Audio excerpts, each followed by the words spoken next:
अयोध्या मामले में आज सबसे बड़ी सुनवाई होनी थी। काउंटडाउन राम मंदिर के लिए आज शुरू होने की उम्मीद थी, लेकिन देखिए एक बार फिर इंतजार करना होगा। तारीख पर तारीख का यह सिलसिला अब भी कायम है और अब नई बेंच का गठन होगा और सुनवाई की अगली तारीख 29 जनवरी रखी गई है। फिलहाल आज जिस तरीके से सुप्रीम कोर्ट में हुई है इस मामले पर सुनवाई, उसमें क्या कुछ हुआ, बड़ी बातों के लिए सीधे आपको लिए चलते हैं। मेरी सहयोगी प्रतिमा इस वक्त हमारे साथ मौजूद है। प्रतिमा जी शुक्रिया रोमाना। एक लंबा इंतजार सभी कर रहे थे कि उम्मीद थी कि 5 जजों की संविधान पीठ बैठी है तो कुछ सुनने को मिलेगा, लेकिन विवाद के बाद अब नई बेंच का गठन होगा। ये बड़ी बात निकलकर सामने आई कि बेंच बैठी तो, लेकिन विवाद के बाद अब नई बेंच का गठन होगा। सुन्नी वक्फ बोर्ड के वकील राजीव धवन ने जस्टिस यूयू ललित पर जैसे ही कोर्ट बैठी सवाल उठा दिया। जस्टिस यूयू ललित 1995 में कल्याण सिंह के लिए एक मामले में पेश हुए थे, ये राजीव धवन की तरफ से कहा गया। विवाद के बाद जस्टिस यूयू ललित ने खुद को सुनवाई से अलग करने की बात कही, जिसके बाद सभी जजों के बीच चर्चा हुई। चीफ जस्टिस ने कहा तारीख तय करने के लिए हम बैठे थे, लेकिन जज को लेकर विवाद हो गया। आज तय करनी थी तारीख, लेकिन विवाद नया सामने आ गया। विवाद के बाद अब नई बेंच का गठन होगा। हम आपको बता रहे हैं कि आगे अब इस मामले पर क्या होगा। जब विवाद हुआ तो अब नई बेंच का गठन होगा। जस्टिस यूयू ललित की जगह बेंच में नए जज आएंगे, जिसके लिए नई तारीख मुकर्रर कर दी गई है। नई बेंच ही 29 जनवरी को सुनवाई की रूपरेखा तय करेगी। यह तय करेगी कि सुनवाई नियमित रूप से होगी या उसके लिए किसी खास तारीख को चुना जाएगा। रजिस्ट्री ने कह दिया कागजात तैयार तो सुनवाई शुरू हो जाएगी। ये अहम बातें, जरूरी बातें जब अपने दर्शकों को बता रहे थे रोमाना। बिल्कुल, तो तारीख पर तारीख का यह सिलसिला लगातार जारी है और राम मंदिर मामले में अब नई तारीख जो अदालत की तरफ से सामने आई है वो है 29 जनवरी की। हम सीधे आपको सुप्रीम कोर्ट लिए चलते हैं। मेरे सहयोगी निपुण सहगल इस वक्त हमारे साथ मौजूद हैं। निपुण, एक बार फिर जो इंतजार कर रहे थे राम भक्त कि किसी तरीके की कोई बड़ी तस्वीर सामने निकल कर आएगी सुप्रीम कोर्ट की तरफ से राम मंदिर को लेकर, निराशा हाथ लगी है।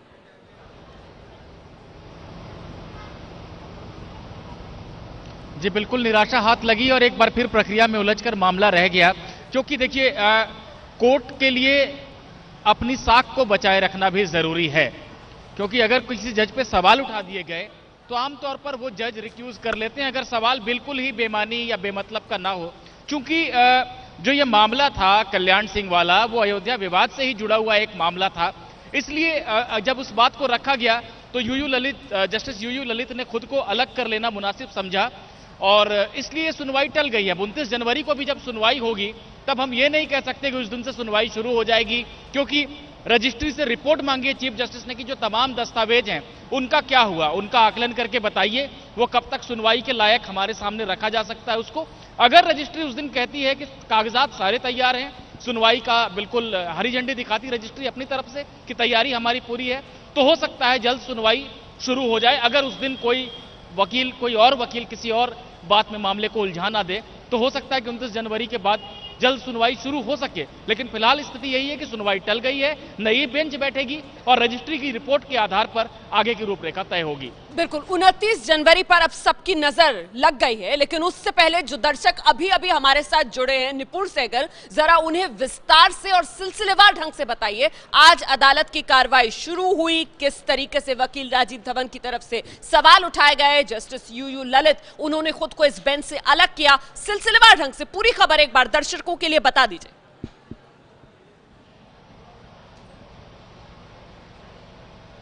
देखिए 10:30 बजे ठीक पांचों जज आकर अपनी जगह पर बैठ गए। जैसे ही जज बैठे उन्होंने कुछ कहना चाहा, उससे पहले राजीव धवन खड़े हुए और उन्होंने बताया कि मैं मुस्लिम पक्ष के इस याचिकाकर्ता की तरफ से कोर्ट में हूं और मुझे एक बात कहनी है। चीफ जस्टिस ने कहा कि आप अपनी बात कहिएगा, पहले हम अपनी कार्रवाई शुरू कर लें, लेकिन धवन ने आग्रह किया कि नहीं, पहले मेरी बात का कहना जरूरी है। जैसे ही चीफ ने उनको इजाजत दी, चीफ जस्टिस ने, उन्होंने कहा कि जस्टिस यूयू ललित भी इस बेंच में हैं, 1994-95 के आसपास कल्याण सिंह के लिए पेश हो चुके हैं अयोध्या विवाद से ही जुड़े एक मामले में। ऐसे में उनको ये तय करना चाहिए कि वो सुनवाई में रहना चाहते हैं कि नहीं। हालांकि हम अपनी तरफ से कुछ नहीं कह रहे हैं, वो चाहें तो सुनवाई करें। ये सुनने के बाद जजों ने आपस में विचार विमर्श किया। हालांकि रामलला विराजमान के वकील हरीश साल्वे ने कहा कि इस बात से कोई फर्क नहीं पड़ता, वो दूसरा मामला था, लेकिन जस्टिस ललित तब तक अपना मन बना चुके थे और चीफ जस्टिस ने बताया कि जस्टिस ललित ने मुझे बताया है कि वो सुनवाई में नहीं रहना चाहते हैं। तो जज आमतौर पर ऐसा ही करते हैं जब उन पर सवाल उठाए जाते हैं इस तरह के, और ऐसा ही हुआ कि मुस्लिम पक्ष के वकील राजीव धवन ने सवाल उठाया, जस्टिस ललित ने पूरी गरिमा के साथ खुद को सुनवाई से अलग कर लिया। हालांकि धवन ने यह सवाल भी उठाया कि 3 जजों के पास पहले मामला था, 5 जजों के पास भेजने से पहले एक न्यायिक आदेश, अदालत में बैठकर जजों को आदेश देना चाहिए था, लेकिन एक प्रशासनिक निर्णय आया और नई लिस्ट सामने आ गई। लेकिन चीफ जस्टिस ने इसका जवाब दिया कि मुझे इसका पूरा अधिकार है और मैं समझता हूं कि जरूरी है। तो अगली बार जब 29 जनवरी को बेंच बैठेगी, नई बेंच बैठेगी, क्या सारे जज नए होंगे या जस्टिस ललित की जगह कोई और जज होगा, यह देखने वाली बात होगी। लेकिन 5 जजों की ही बेंच बैठेगी और वो ये देखेगी कि सारे कागजात तैयार हो गए हैं या नहीं सुनवाई के लिए। अगर सुप्रीम कोर्ट की रजिस्ट्री ये बताती है कि सारे कागजात सुनवाई के लिए तैयार हैं तो जल्द सुनवाई की तारीख मिल सकती है। बहुत बहुत शुक्रिया निपुण सहगल विस्तार से पूरी खबर बताने के लिए दर्शकों को। तो कुल मिलाकर जस्टिस यूयू ललित, जिन्हें लेकर राजीव धवन वकील की तरफ से सवाल उठाए गए और उन्होंने कहा कि वो खुद फैसला कर लें वो बैठेंगे इस बेंच में या नहीं, और उन्होंने खुद ही अपने आप को जस्टिस यूयू ललित ने इस बेंच से अलग करने का फैसला किया। और अब नई तारीख 29 जनवरी है और देखना होगा कि बेंच में क्या सिर्फ एक तब्दीली होगी, जस्टिस यूयू ललित की जगह कोई और जस्टिस शामिल किए जाएंगे, 5 जजेस की ही ये बेंच रहेगी, या फिर कुछ और जजेस की भी तब्दीली देखने के लिए मिलेगी इस बेंच में जिसे सुनवाई करनी है अयोध्या मामले में। और इस बीच आज जिस तरीके से अदालत में एक बार फिर से राम मंदिर का यह मामला लटका है, कांग्रेस की तरफ से पहली सियासी प्रतिक्रिया इस पर सामने आ रही है। कांग्रेस के नेता प्रमोद तिवारी क्या कह रहे हैं, जरा ये सुनिए, फिर मैं चर्चा आगे बढ़ाऊंगी। खास मेहमानों का एक पैनल एबीपी न्यूज में यहां हमारे साथ मौजूद है। मेरे साथ हैं कांग्रेस के वरिष्ठ नेता प्रमोद तिवारी। सर, आप वकील भी हैं। आज जो कुछ सुप्रीम कोर्ट में सुनवाई हुई, जस्टिस यूयू ललित ने खुद को मामले से अलग कर लिया है, अब लगभग 20 दिन बाद जो है वो बेंच बैठेगी। कैसे देख रहे हैं आज के डेवलपमेंट को और क्या लग रहा है कि अब काफ़ी देरी और होने की संभावना है? देखिए, मैं इसीलिए हमेशा आपत्ति करता रहा हूँ, जो ये भाजपा से जुड़े संगठन एक उन्माद पैदा करते हैं। ये केस मैं बहुत करीब से जानता रहा हूँ जब लखनऊ में चल रहा था।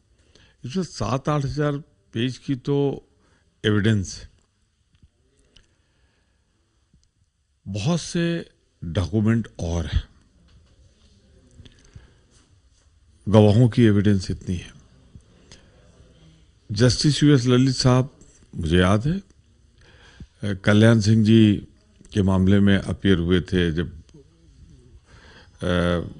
वो अपना वचन नहीं निभा पाए जो सुप्रीम कोर्ट को दिया था। जेल भी हुई थी उन्हें 1 दिन की।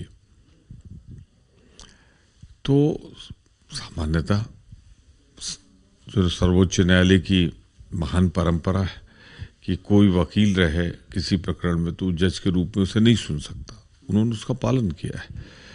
तो अब तो 20 दिन यूं भी गया, 29 तारीख को ये लगेगा। तब तक अभी चेकिंग होगी कि ये सारे इन ऑर्डर हैं कि नहीं हैं, वकीलों को भी मौका मिलेगा। तो मैं समझता हूँ 29 जनवरी को नई बेंच तो बन सकती है यूएस ललित साहब को हटा के, लेकिन उस दिन भी सुनवाई शुरू हो पाएगी या कुछ प्रिलिमिनरी ऑब्जेक्शन नहीं लगेंगे, इस संभावना से इनकार नहीं किया जा सकता है। को आप सुन रहे थे, कह रहे हैं कोर्ट की प्रक्रिया है, कोर्ट की प्रक्रिया में देरी तो लगती ही है। कांग्रेस की तरफ से इसमें कुछ भी गलत देखा नहीं जा रहा है। वहीं देखिए, मोदी सरकार के मंत्री हैं नरेंद्र तोमर, उनकी तरफ से कहा जा रहा है कि हम तो आग्रह कर सकते हैं कोर्ट से कि इस मामले में जल्द से जल्द सुनवाई की जाए, क्योंकि अगर इंसाफ में देरी होती है मिलने में तो उससे दिक्कतें ही पैदा होती हैं। क्या कह रहे हैं मोदी सरकार के मंत्री अदालत में एक बार फिर से राम जन्मभूमि मामले की सुनवाई टलने के मसले पर, जरा ये सुनिए।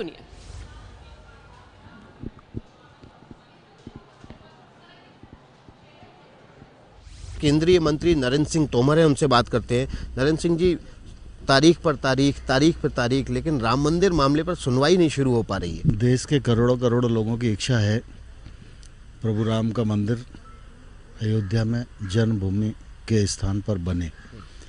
मामला अभी न्यायालय में विचाराधीन है और निश्चित रूप से न्यायालय की अपनी कार्यवाही है और मैं आशा करता हूं कि न्यायालय जल्दी सुनवाई करेगा और राम मंदिर का फैसला आएगा और करोड़ों लोगों की आकांक्षा पूरी होगी। जी, लेकिन लगातार आरएसएस की तरफ से भी दबाव बनाया जा रहा है और लोगों की भी मांग है कि जो तारीखें हैं वो लंबी लंबी नहीं दी जाएं। आज 10 जनवरी है, आज सुनवाई होनी थी, अब अगली तारीख 29 जनवरी की दी, 19 दिन बाद है। ये जो तारीखों का जो गैप है ये देरी कर रहा है न्याय दिलाने में, और संघ प्रमुख की तरफ से भी कहा गया है कि कई बार न्याय मिलने में देरी अन्याय के समान होती है। हमारे यहाँ न्यायपालिका स्वतंत्र है और न्यायपालिका की अपनी व्यवस्थाएं हैं, लेकिन हम ये ज़रूर आग्रह करना चाहेंगे कि वो जल्दी जल्दी सुनवाई करे, जिससे इस विषय पर लोगों को न्याय मिल सके। अभी कुछ दिनों पहले प्रधानमंत्री ने एक साक्षात्कार में कहा था कि न्यायालय के फैसले का इंतजार करेंगे, लेकिन जिस तरह से लगातार देरी हो रही है फैसला आने में भी और सुनवाई शुरू होने में भी, क्या सरकार को उससे पहले अब कोई कदम उठाना चाहिए? मैं समझता हूँ उस मामले में जो प्रधानमंत्री जी ने कहा है, हम सब उनके साथ उस विषय पर खड़े हुए हैं, और प्रधानमंत्री जी ने जो कहा है वो दूरदृष्टि को ध्यान में रखते हुए कहा है। एक आखिरी सवाल आपसे लूँगा, क्या किसी भी सूरत में सरकार के पास अध्यादेश लाने का या राम मंदिर पर कानून बनाने का विकल्प खुला हुआ है? इस विषय पर माननीय प्रधानमंत्री जी पूरे देश को स्पष्ट कर चुके हैं, इसलिए मुझे लगता है सब लोगों को उस पर टिप्पणी करने की जरूरत नहीं है। तो केंद्रीय मंत्री नरेंद्र तोमर को आप सुन रहे थे, कह रहे थे कि देखिए अध्यादेश कानून पर किसी तरीके को कोई टिप्पणी करने की जरूरत है नहीं, क्योंकि प्रधानमंत्री नरेंद्र मोदी देश को साफ कर चुके हैं कि राम मंदिर मामले पर वो अदालत के फैसले का इंतजार करेंगे। और एक बड़ी बात जो कही गई मंत्री जी की तरफ से, और साथ ही देखिए कांग्रेस की तरफ से भी कुछ उसी तरीके की प्रतिक्रिया सामने निकल कर आई है कि अदालत की अपनी प्रक्रिया होती है, फिर उस पर सवाल क्यों। हम सीधे रुक करेंगे खास मेहमानों का पैनल जो इस वक्त हमारे साथ मौजूद है, लेकिन उससे पहले विश्व हिंदू परिषद की तरफ से भी प्रतिक्रिया सामने आ रही है। क्या कह रहा है विश्व हिंदू परिषद, जरा ये सुनिए। दुखदायक है। मैं आपके प्रश्न में एक सुधार करना चाहता हूं। जस्टिस ललित को इस बेंच से हटाया नहीं गया है। उन्होंने स्वयं होकर कहा है कि अगर आपत्ति है तो मैं हट जाता हूं। मैं एक बात और भी कहना चाहता हूं। मैंने कुछ लोगों द्वारा इस आपत्ति को देखा है कि इस बेंच में कोई मुसलमान जज नहीं होता तो हमें कोई आपत्ति नहीं थी, पर जिस दिन कौन से मुकदमे को कौन तय करेगा, कौन सुनेगा, इसका निर्धारण धर्म के आधार पर होने लगेगा, वो इस देश की न्याय व्यवस्था और लोकतंत्र के लिए एक पीड़ादायक दिन होगा। मुझे लगता है कि इस प्रकार की आपत्तियों से बचा जाना चाहिए। मैं सच कहूं तो आज की एडजर्नमेंट और वर्तमान परिस्थिति में 10 जनवरी से 29 तक की एडजर्नमेंट, इसने हमको निराश किया है। सर, कल पार्लियामेंट में 10% कोटा बिल को लेके जो है वो बिल पास, तो सुन रहे थे आप वीएचपी के अध्यक्ष को जो कह रहे हैं कि देखिए जिस तरीके से एक और तारीख सामने निकल कर आई है राम मंदिर से जुड़ी सुनवाई के मामले में, उसने राम भक्तों को निराश किया है, उन लोगों को निराश किया है जो राम मंदिर के आंदोलन से जुड़े हुए हैं। लेकिन मेरा सवाल संगीत रागी साहब आपसे ये कि भाई देरी तो प्रक्रिया की वजह से हो रही है ना, ये जो बात कही जा रही है, तो इसमें राजनीति क्यों लाई जा रही है बीच में? देखिए, मैं टेक्निकलिटीज में इसलिए नहीं जाऊंगा क्योंकि एक दो बातें मैं टिप्पणी करना चाहता हूं। राजीव धवन कांग्रेस से जुड़े हुए वकील हैं। कांग्रेस नहीं चाहती है और मुस्लिम पक्षकार बिल्कुल ही नहीं चाहते हैं कि जल्दी से जल्दी इस पर न्याय हो। तो स्वाभाविक ये है कि एक प्रश्न ये उठेगा कि क्या कोर्ट कांग्रेस के एजेंडे पे काम कर रही है, ये मन में सवाल उठेंगे। है या नहीं है ये और बात है, लेकिन ये शंकाएं गहराई हैं।